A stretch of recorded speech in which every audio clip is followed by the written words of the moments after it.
ಓಂ ಶ್ರೀ ಗುರುಭ್ಯೋ ನಮಃ. ಪಾಪೋಹಂ ಪಾಪಕರ್ಮಾಹಂ ಪಾಪಾತ್ಮಾ ಪಾಪಸಂಭವಃ. ತ್ರಾಹಿ ಮಾಂ ಕೃಪಯಾ ದೇವ ಶರಣಾಗತವತ್ಸಲ. ಶ್ರೀಭಗವಾನುವಾಚ ಯದೃಚ್ಛಯಾ ಚೋಪಪನ್ನಂ ಸ್ವರ್ಗದ್ವಾರಮಪಾವೃತಂ ಸುಖಿನಃ ಕ್ಷತ್ರಿಯಾಃ ಪಾರ್ಥ ಲಭಂತೆ ಯುದ್ಧಮೀದೃಶಂ. ಅಥ ಚೇತ್ತ್ವಮಿಮಂ ಧರ್ಮ್ಯಂ ಸಂಗ್ರಾಮಂ ನ ಕರಿಷ್ಯಸಿ ತತಃ ಸ್ವಧರ್ಮಂ ಕೀರ್ತಿಂ ಚ ಹಿತ್ವಾ ಪಾಪಮವಾಪ್ಸ್ಯಸಿ. ಅಕೀರ್ತಿಂ ಚಾಪಿ ಭೂತಾನಿ ಕಥಯಿಷ್ಯಂತಿ ತೇ ವ್ಯಾಂ ಸಂಭಾವಿತಸ್ಯ ಚ ಕೀರ್ತಿಃ ಮರಣಾದತಿರಿಚ್ಯತೆ. ಭಯಾದೃಣಾದುಪರತಂ ಮಂಶಂತೆ ತ್ವಾಂ ಮಹಾರಥಾಃ ಯೇಷಾಂ ಚ ತ್ವಂ ಬಹುಮತೋ ಭೂತ್ವಾ ಯಾಸ್ಯಸಿ ಲಾಘವಂ. ಅವಾಚ್ಯವಾದಾಂಶ್ಚ ಬಹೂನ್ ವದಿಷ್ಯಂತಿ ತವಾಹಿತಾಃ ನಿಂದಂತಸ್ತವ ಸಾಮರ್ಥ್ಯಂ ತತೋ ದುಃಖತರಂ ನು ಕಿಂ. ಎಲೈ ಪಾರ್ಥ, ಬಯಸದೆ ಬಂದಿರುವ ಸ್ವರ್ಗದ್ವಾರವಾಗಿರುವ ಈ ಯುದ್ಧವು ಪುಣ್ಯವಂತರಾದ ಕ್ಷತ್ರಿಯರಿಗೆ ಮಾತ್ರ ಲಭಿಸುತ್ತದೆ. ಹಾಗಿಲ್ಲದೆ ಈ ಧರ್ಮಯುಕ್ತವಾದ ಯುದ್ಧವನ್ನು ನೀನು ಮಾಡದಿದ್ದರೆ ಸ್ವಧರ್ಮವನ್ನೂ ಕೀರ್ತಿಯನ್ನೂ ನಾಶ ಮಾಡಿಕೊಂಡು ಪಾಪವನ್ನೇ ಪಡೆಯುತ್ತೀಯೆ. ಇಷ್ಟೇ ಅಲ್ಲ, ಜನರು ನಿನ್ನ ಅಪಕೀರ್ತಿಯನ್ನು ಎಂದೆಂದೂ ಹೇಳಿಕೊಳ್ಳುತ್ತಿರುವರು. ಸಂಭಾವಿತನಿಗೆ ಅಪಕೀರ್ತಿಯು ಮರಣಕ್ಕಿಂತಲೂ ದೊಡ್ಡದಾಗಿರುತ್ತದೆ. ಯುದ್ಧದಲ್ಲಿ ಇಲ್ಲಿಯವರೆಗೆ ನಿನ್ನ ಸಾಹಸ ನೋಡಿ ಗೌರವ ಕೊಡುತ್ತಿದ್ದ ಮಹಾರಥಿಕರು ಈಗ ಯುದ್ಧದ ಭಯದಿಂದ ಓಡಿ ಹೋದನೆಂದು ಹಗುರವಾಗಿ ನೋಡುತ್ತಾರೆ. ನಿನ್ನ ಶತ್ರುಗಳು ನಿನ್ನ ಸಾಮರ್ಥ್ಯವನ್ನು ನಿಂದಿಸುತ್ತಾ ಬಹುವಾದ ಅವಾಚ್ಯ ಮಾತುಗಳನ್ನು ಆಡುವರು. ಅದಕ್ಕಿಂತ ದುಃಖವುಳ್ಳದ್ದು ಯಾವುದಿದೆ? ಸರ್ವರಿಗೂ ಶರಣಾರ್ಥಿಗಳು. ಪುಣ್ಯಾತ್ಮರೇ, ಭಗವಂತನ ಉಪದೇಶ, ಗೀತೋಪದೇಶ ಜ್ಞಾನಗಂಗೆಯಾಗಿ ನಿರ್ಭರವಾಗಿ ನಿರ್ಜರವಾಗಿ ಹರಿದು ಬರ್ತಾ ಇದೆ. ಅದನ್ನು ಪಾನ ಮಾಡುವ ಪುಣ್ಯ ವಿಶೇಷ ಅರ್ಜುನನಿಗಿದೆ. ಅರ್ಜುನನಿಗೆ ತನಗೆ ಬಂದ ಸಂಶಯಗಳನ್ನು ನಿವಾರಣೆ ಮಾಡಿಕೊಳ್ಳುತ್ತಾ ಮೇಲಕ್ಕೆ ಏರುತ್ತಿದ್ದಾನೆ. ಭಗವಂತ ಏರಿಸುತ್ತಿದ್ದಾನೆ.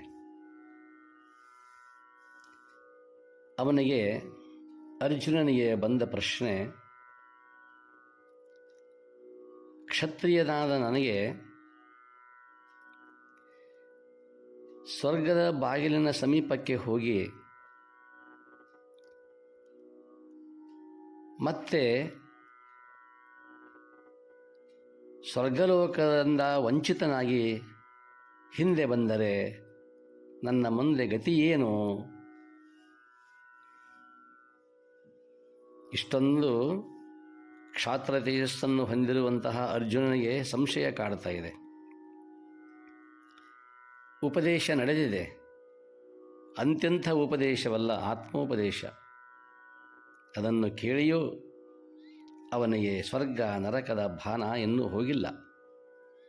ಆ ಕುರಿತಾಗಿ ಭಗವಂತ ಹೇಳುತ್ತಿದ್ದಾನೆ, ಪಾರ್ಥ, ಇದು ಬಯಸಿದ ಸಮರವಲ್ಲ, ನೀನು ಇಚ್ಛೆಪಟ್ಟದ್ದಲ್ಲ, ಅದು ತಾನಾಗಿಯೇ ಒದಗಿ ಬಂದಿರುವಂಥದ್ದು. ಅಧರ್ಮ, ಅತ್ಯಾಚಾರ, ಅಮಾನುಷ ಕೃತ್ಯಗಳಲ್ಲಿ ನಿರತರಾದ ಕೌರವರನ್ನು ಮೆಟ್ಟಿ ಧ್ವಂಸ ಮಾಡಿ ಧರ್ಮ ಪ್ರತಿಷ್ಠಾಪನೆ ಮಾಡುವ ಉದ್ದೇಶ ಈ ಯುದ್ಧಕ್ಕಿದೆ. ನೀನೇನೋ ತಿಳಿದುಕೊಂಡಿರಬಹುದು. ಹಾಗಲ್ಲ ಅದು. ಇದು ಧರ್ಮಯುದ್ಧ. ಅದಕ್ಕೆಂದೇ ಆರಂಭದಲ್ಲಿ ವ್ಯಾಸ ಮಹರ್ಷಿಗಳು ಧರ್ಮಕ್ಷೇತ್ರ ಎಂಬುದಾಗಿ ಮೊಟ್ಟ ಮೊದಲನೆಯ ಶ್ಲೋಕವನ್ನು ಆರಂಭ ಮಾಡುವಾಗ ಧರ್ಮ ಶಬ್ದದಿಂದ ಆರಂಭ ಮಾಡಿದ್ದಾರೆ. ಅದಕ್ಕಾಗಿ ಈ ಪವಿತ್ರ ಯುದ್ಧವನ್ನು ಪಡೆಯುವವರು ನಿಜವಾಗಿಯೂ ಭಾಗ್ಯಶಾಲಿ ಕ್ಷತ್ರಿಯರು. ನೀನೀಗ ಹಿಮ್ಮೆಟ್ಟದಿರು, ಇದರಲ್ಲಿಯೇ ನಿನ್ನ ಶ್ರೇಯಸ್ಸು ಅಡಗಿದೆ. ಅಪರೂಪವಾಗಿ ಬರುವ ಇಂಥ ಸನ್ನಿವೇಶಗಳನ್ನು ಕಳೆದುಕೊಳ್ಳುವುದು ಬುದ್ಧಿವಂತಿಕೆ ಅಲ್ಲ. ಅಲ್ಲದೆ ಕೌಂತೆಯ, ಒಂದು ವೇಳೆ ನೀನು ಈ ಧರ್ಮ ಸಮರದಿಂದ ಹಿಂದೆಗೆದೆಯಾದರೆ ಕ್ಷತ್ರಿಯ ಧರ್ಮವನ್ನೇ ಕೊಲೆಗೈದ ಘೋರ ಪಾಪ ನಿನ್ನ ತಲೆಗೆ ಬರುವುದು. ರಾಷ್ಟ್ರದ ಲಕ್ಷಾಂತರ ಪ್ರಜೆಗಳನ್ನು ರಕ್ಷಿಸುವ ಹೊಣೆ ಹೊತ್ತ ಮುಖಂಡನು ಕಷ್ಟದ ಸಮಯದಲ್ಲಿಯೇ ಕೈ ಬಿಟ್ಟರೆ ಆಗುವ ಅನಾಹುತ ಅಪಾರ. ರಾಷ್ಟ್ರವೇ ನಿರ್ನಾಮವಾದೀತು. ಅರ್ಜುನ, ನೀನೊಬ್ಬ ಸಾಮಾನ್ಯ ಪ್ರಜೆಯಲ್ಲ. ಮನ ಬಂದಂತೆ ವ್ಯವಹಾರ ಮಾಡಲು ಪ್ರಜಾವರ್ಗದ ಹಿತ ಅಹಿತ ನಿನ್ನ ಕೈಯಲ್ಲಿದೆ. ಸನಾತನ ನೈತಿಕ ಧರ್ಮವನ್ನು ಕಾಪಾಡುವ ಭಾರ ನಿನ್ನ ಮೇಲಿದೆ. ನೀನು ಈ ಕ್ಷಣದಲ್ಲಿ ತಪ್ಪು ಹೆಜ್ಜೆ ಇಟ್ಟರೆ ಸರ್ವವೂ ವಿನಾಶ ಕಟ್ಟಿಟ್ಟದ್ದು. ನಿನ್ನ ಆಚಂದ್ರಕವಾಗಿ ಬಾಳಬೇಕಾದ ಕೀರ್ತಿ ಮಣ್ಣು ಪಾಲಾಗುವುದು. ನಿನ್ನ ಹೇಡಿತನ ಹುಚ್ಚುತನದ ಪರಮಾವಧಿ. ಪಾಪದ ದಾರಿ ತುಳಿಯುತ್ತಿರುವಿ. ಅರ್ಜುನ, ಎಚ್ಚರಿಕೆ ಇರಲಿ. ಪಾರ್ಥ, ನೀನು ರಣಾಂಗಣದಿಂದ ಪಲಾಯನ ಮಾಡಿದರೆ ಅಕ್ಷಯವಾದ ಅಪಕೀರ್ತಿಯನ್ನು ಹೊಂದುವೆ. ರಣ ಹೇಳಿ, ಸ್ವಧರ್ಮ ನಾಶಕ, ಸಮಾಜ ವಿಘಾತಕ, ನಂಬಿದವರ ಕೈಬಿಟ್ಟ ದ್ರೋಹಿ ಎಂದು ಅನಂತ ಕಾಲದವರೆಗೆ ಜನ ಆಡಿಕೊಳ್ಳುತ್ತಾರೆ. ಈ ಅಪಕೀರ್ತಿಗೆ ತುತ್ತಾಗಬೇಡ. ಆತ್ಮಾಭಿಮಾನಿಯಾದ ನಿನಗೆ ಅಪಕೀರ್ತಿಯು ಮರಣಕ್ಕಿಂತಲೂ ಕೂಡ ಕೀಳು. ಸಂಭಾವಿತ ಶಚಾಕೀರ್ತಿ ಮರಣಾದತಿರಿಚ್ಯತೆ. ನಿಜಗುಣರು ಹೇಳುವ ಹಾಗೆ, ಪಡೆದ ಅಪವಾದದಿಂ ಮರಣಮಿನ್ನುಂಟೆ. ಅಪವಾದಕ್ಕಿಂತ ಮರಣವೇ ಲೇಸು ಎನ್ನುತ್ತಾರೆ. ಸಾಮಾನ್ಯವಾಗಿ ಅಪಕೀರ್ತಿಯು ನಾಶವಾಗುವುದೇ ಇಲ್ಲ. ಇಂದ್ರ ತನ್ನ ಜೀವನದ ತುಂಬಲೂ ಕೂಡ ಆಗಿ ಹೋದ, ಅದು ಇಂದ್ರಲೋಕದ ಕಥೆ ಇರಬಹುದು. ಆದರೂ ಅದು ಅಚ್ಚಳಿಯದೇ ಉಳಿಯಿತು. ರಾವಣ ತಾನು ಮಾಡಿದ ಪಾಪಕರ್ಮ ಪುರಾಣಾದಿಗಳಲ್ಲಿ, ಇತಿಹಾಸಗಳಲ್ಲಿ ಉಳಿದು ಬಿಟ್ಟಿತು. ಯುಗ ಯುಗ ಉರುಳಿದರೂ ಲೋಕ ಅದನ್ನು ಮರೆಯುವುದಿಲ್ಲ. ನೀತಿಶೀಲಗಳ ಮೇಲೆಯೇ ಜೀವನ ಸಾಗಿಸಿದ ಜನರು ಸಂಭಾವಿತರು. ಅವರಿಗೆ ಪಾವಿತ್ರ್ಯವೇ ಸಂಪತ್ತು, ಕೀರ್ತಿಯೇ ಉಸಿರು. ಯಾವಾಗ ಕೀರ್ತಿ ಹೋಯಿತೋ ಆಗಲೇ ಅವರು ಸತ್ತರೆಂದೇ ಅರ್ಥ. ಏಕೆಂದರೆ ಜಾಣ ಸದ್ಗುಣಿಗೆ ಅಪಕೀರ್ತಿ ಸಾವಿಗಿಂತ ಕಡೆ. ಕೌಂತೆಯ, ನೀನು ಮೂಲೋಕ ವೀರ, ಮಹಾರಥಿಕ, ಸವ್ಯಸಾಚಿ. ಇಂದ್ರಕೀಲದಲ್ಲಿ ತಪಸ್ಸನ್ನು ಮಾಡಿ ಕಿರಾತ ಶಿವನೊಂದಿಗೆ ಯುದ್ಧಗೈದು ಗೆದ್ದಿರುವಂತಹ ಕಲಿಪುರುಷ ನೀನು. ಪಾಶುಪತಾಸ್ತ್ರ ಧರಿಸಿದ ಧೀರ ವೀರ. ಈ ಉಭಯ ಸೈನ್ಯದ ಮಹಾರಥಿಕರ ದೃಷ್ಟಿಯಲ್ಲಿ ನೀನು ಅಜೇಯ ಯೋದ್ಧ, ರಣಸಿಂಹ. ಹೀಗಿರುವಾಗ ನೀನು ಶಸ್ತ್ರತ್ಯಾಗ ಮಾಡಿದರೆ ಯುದ್ಧಕ್ಕೆ ಹೆದರಿ ಸಾವಿಗೆ ಅಂಜಿ ಓಡಿ ಹೋದ ಎಂದು ಅವರೆಲ್ಲ ಅಣಕವಾಡದೆ ಬಿಡುವರೆ? ಯಾರಿಂದ ಪ್ರಶಂಸೆಗೊಳ್ಳುತ್ತಿರುವೆಯೋ ಅವರ ಮಧ್ಯದಲ್ಲಿಯೇ ಕೀಳುತನ ಪಡೆಯುವುದು ಕ್ಷತ್ರಿಯನಿಗೆ ಅತಿ ನಿಂದ್ಯ. ಅರ್ಜುನ, ನಿನ್ನ ಶತ್ರುಗಳು ನಿನ್ನ ಸಾಮರ್ಥ್ಯವನ್ನು ನಿಂದಿಸುತ್ತಾರೆ. ಆಡಬಾರದ ಮಾತುಗಳನ್ನು ಆಡುತ್ತಾರೆ. ಇದಕ್ಕಿಂತ ಹೆಚ್ಚು ದುಃಖ ಯಾವುದು?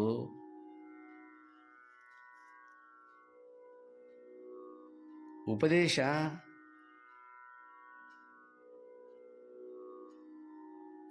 ಬಹಳ ವಿಶೇಷವಾಗಿ ಹರಿದು ಬಂದರೂ ಕೂಡ ಅರ್ಜುನನಿಗೆ ಪಾಪ ಪ್ರಜ್ಞೆ ಕಾಡುವುದು ಬಿಡಲಿಲ್ಲ. ಇಷ್ಟೊಂದು ಕೋಪಾವಿಷ್ಟನಾಗಿ, ಸಾತ್ವಿಕ ಕೋಪ ಇದು.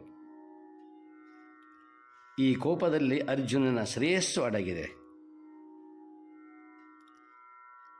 ಈ ಹಿಂದಿನ ಶ್ಲೋಕಗಳಲ್ಲಿ ತತ್ವಜ್ಞಾನವನ್ನು, ಆತ್ಮಜ್ಞಾನವನ್ನು, ಬ್ರಹ್ಮಜ್ಞಾನವನ್ನು ಉಪದೇಶ ಮಾಡಿ ಈಗ ಕರ್ಮಕ್ಕೆ ತೊಡಗಿಸುತ್ತಾನೆ ಅರ್ಜುನನನ್ನು. ಏನೆಲ್ಲ ಶಾಸ್ತ್ರ ಬೋಧೆಯನ್ನು ಅರಿತ ನಂತರವೂ ಕೂಡ ಇನ್ನೂ ಪಾಪ ಪ್ರಜ್ಞೆ ಬಿಡುತ್ತಿಲ್ಲವಲ್ಲ. ಮುದ್ದುರಾಮ ಹೇಳುತ್ತಾನೆ,